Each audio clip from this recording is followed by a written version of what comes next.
Core practice number 2 deals primarily with the way in which I chose to use peer critiques to create more beautiful student work. So let's take a look at how I did this. Utilizing peer critique protocols were essential to the revision process throughout this entire project. Students were able to share ideas, which ultimately led to much better products in their classrooms than they initially had imagined.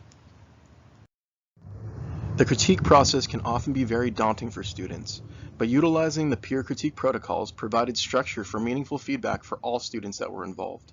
It also helped to develop and innovate ideas, which in turn created much better products in the long run. Having other students critique our work helped us because we got to see not only our ideas and how we would like our dream classroom, we also got to see what other people would like. So even though they did their own, we kind of merged ideas, how they were talking about we should have this type of chair, we should have this type of table. Then we kind of merged ideas and got to have the classroom that everyone would like.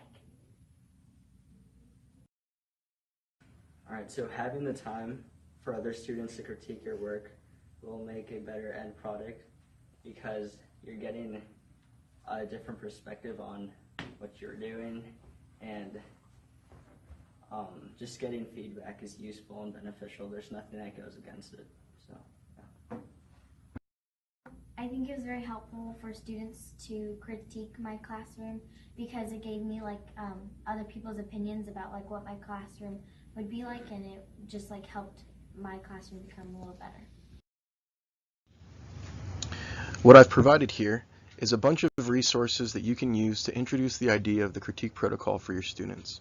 Use them as you see fit, change anything that you might need for projects that you have, but this is a great way for your students to start to collaborate.